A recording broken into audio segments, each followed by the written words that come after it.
Okay guys, so yeah, as a lot of you know, I'm in isolation at the moment, so I'm currently on my outdoors time and I'm getting pretty bored, so we're going to come up with a project for today.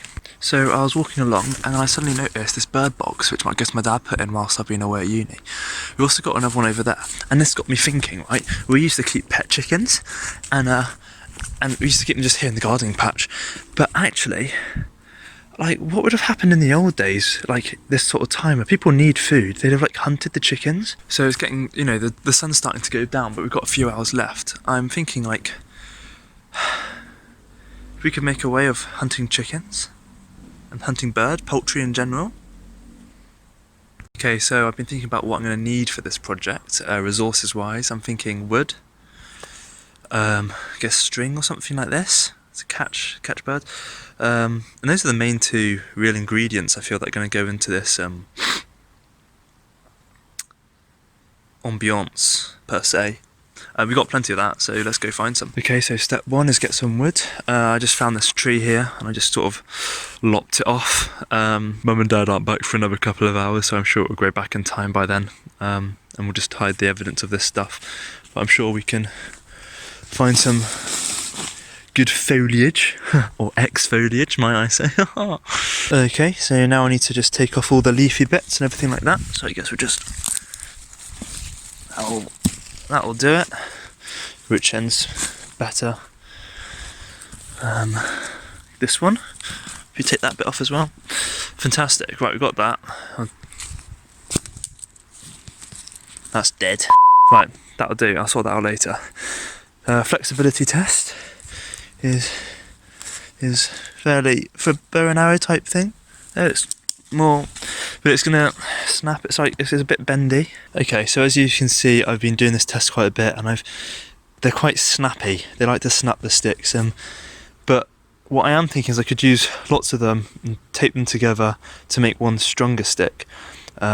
So to do that, I'm going to need some like vines or something, because we want to do this proper retro, you know, like as they would have back in the day. Crap. Just trying to bat it. There we are. So what we're going to really aim to do here is sort of, I don't know if you can see them, it's quite tricky. I'm more having to use my. Okay, so yeah, I'm having to use my crotch because I'm running out of hands while doing this, implementing. So we're going to try and loop that round and tie it in between branches, like so.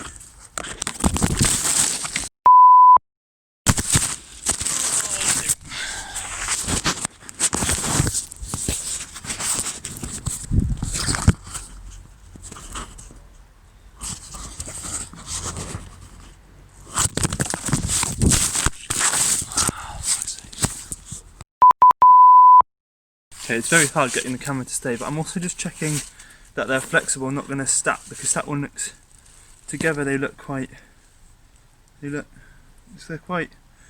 a good flex to them, which is what you want, but I'm worried about, ow, you want them to have a decent amount of flexibility. So if I just use my leg, I can really take the tip of it and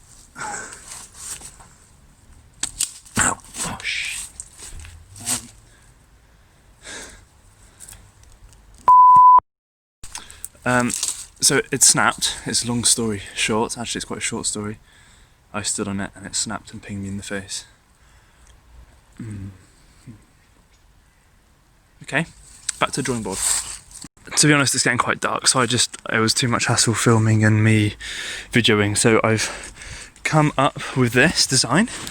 I managed to get some light on it. Use these bindweeds. I've lashed them round on all of the main sort of strong points to give it strength all the way down.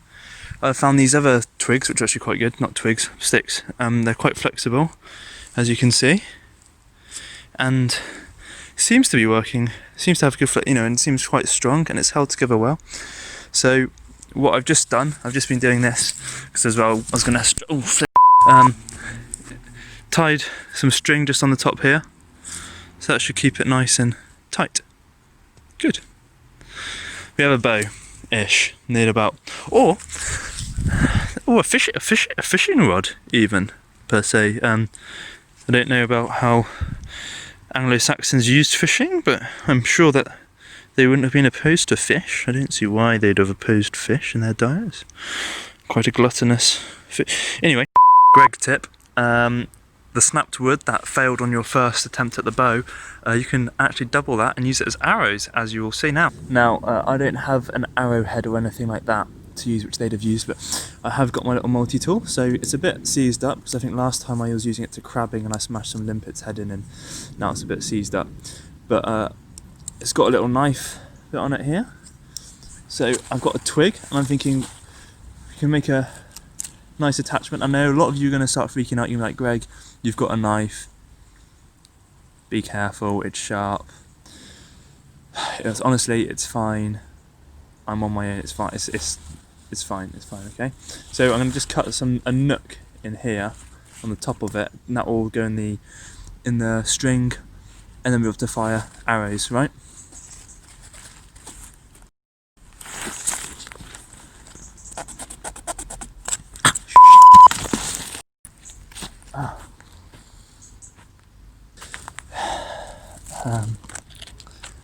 Okay, so new plan, because that just didn't work.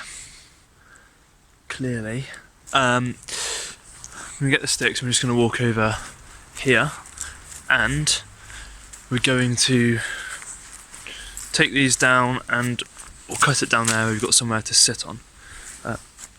Ooh. Okay, I've had to put the torch on here, but I just noticed all these leaves, and that we've got all these chestnuts on here, and they leave these there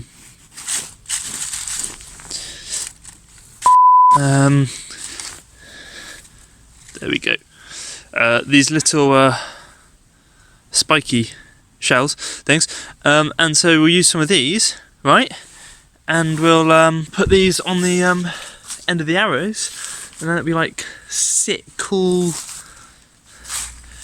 pingy things, which will be sick, won't it? Ouch! What, Mum? Oh, I'm making a bow and arrow. Yeah, no, I'm just using these shell things because they're nice and spiky and they'll stick on the end, eh? Yeah, no, they're fine. Look, catch. Oh. Okay, so I've got some which are heavier on one end, but this one, and some, they're obviously lighter on other ends. This one has got these little already on the branches, and actually, that will act as the nook thing for the string to go in and then ping it off. So, that side's done. All I'm going to do is about the right length, is then just whittle off the end to make it a bit sharper. There you go, you can see there I got my knife, see? And you want to make sure with this that you're just doing it away from yourself. And then what happened earlier to me shouldn't happen. It's pinging everywhere. And it's wet wood, so it takes a while. But the thing about wood is it's made up of lots of different sort of things in nature. It's quite an interesting subject, types of wood, because different types of wood can do very different things. Did a whole topic on types of wood and what you can use them for. You're getting that? There we go. And that, I would say, is probably enough. That should be really pointy. So you've got an arrow now. Put the string in there. We'll shoot it and it will stick in with that. That is pretty sharp. So make some more. And this one's a different type of wood. See, we've got different types of wood again. This one I've done here, as you can see, it's sort of spikier. On the end, I'm not sure what to do about here because it's sort of splitting, and I just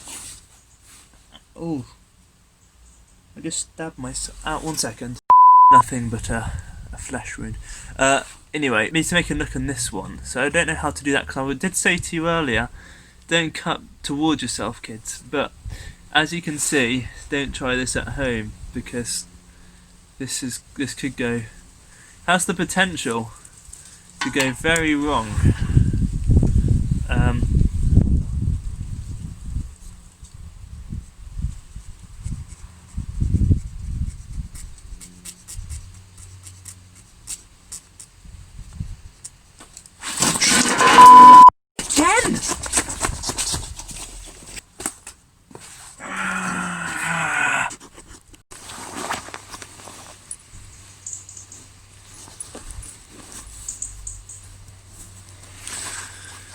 Fool me once, fool me twice, fool me 3 times. Gloves. In fact, I know what's better for this. Tuck this one away. And we have a much better tool. I've got a saw tool. Now this one you really want to watch out for because this one's got serrated edges. So let's try that, and you can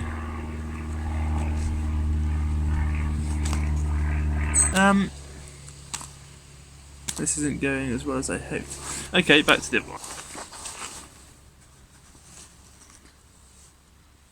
one. Moments later.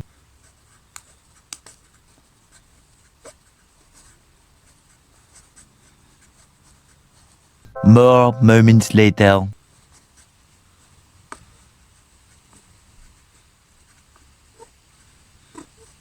Many tic-tacs later. Just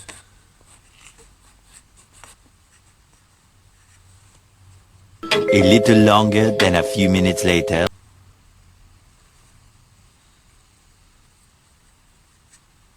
One winner later.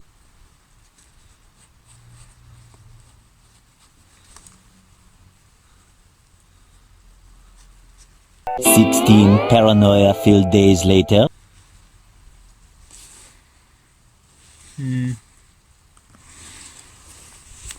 The next morning. okie dokie. So now we have some arrows. We have one, slightly longer, and we'll put the string in there. We've got another one, which is a narrower bow arrow, a bit lighter, and string can go in there. And another one, again a bigger one, string can go in there. And this one, we'll see how this is. This is the one I was doing the other night. As you can see, pen knives aren't really good for cutting wood, but it's done a good job there. So fine. So there we go. Okie dokie. So to test the bow, we've got the bow here. The string is here. Now, what you want to do once you've untangled it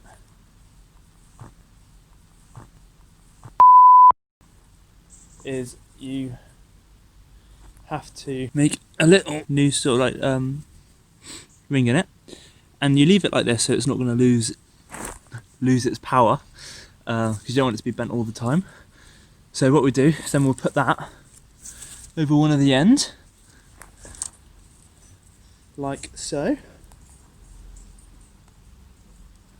So you bend it like that. Now you've got a bow and arrow. Well, bow and arrows.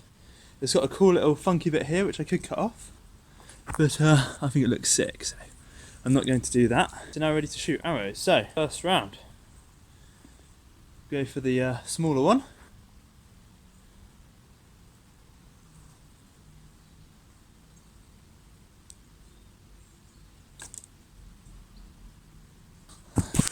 It worked. Okay, so there we are. Shot it and it flew. Look at that. It killed the ground. Fairly erect as arrows go. Stuck in well. Nice and firmly. Cracking. Okay, I reckon this is pretty powerful, so we're going to test it on a tree first. So here's the tree test. Got the bigger arrow, this one. It's more weighty, so I feel like you'll need that for a tree. So.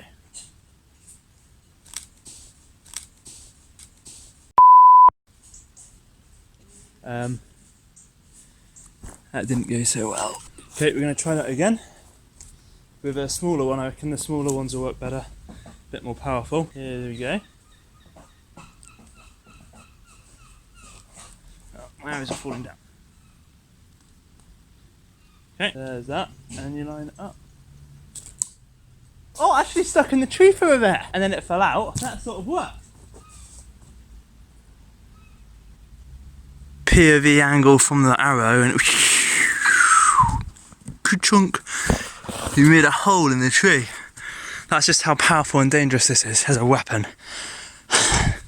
Fantastic. Okay, so this time it's going to be the cardboard box test. I think I'll use my little more accurate arrow for this one. Oh. Hit the tree. Yes! It worked!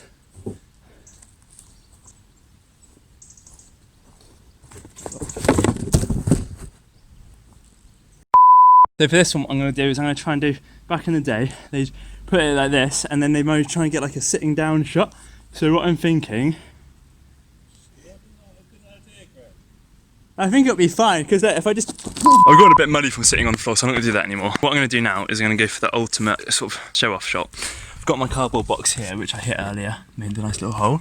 Yeah, that's right, I hit it. I'm going to put the camera on top,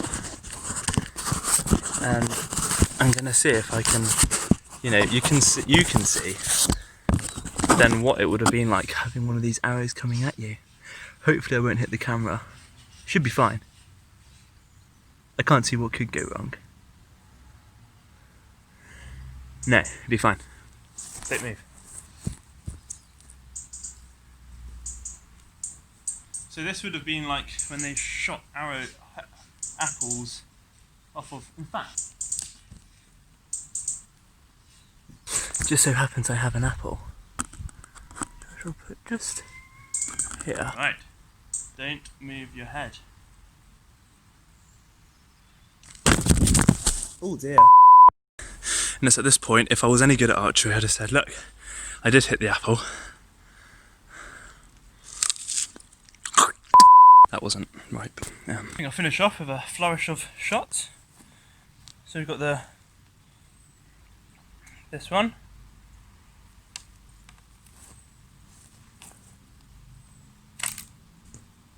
Works pretty well, the small arrow. Larger arrows, double shot. What happens if I hit two at the same time? Works, but not great. This one seems to be the best. Smaller, about arm's length. So for future reference, yeah, string, three things, three bendy sticks, tied together with vine, arm's length stick, with a hook in the end. Sharpen it up, centre of the bow, and it works every time pretty well. That is how to make a bow and arrow.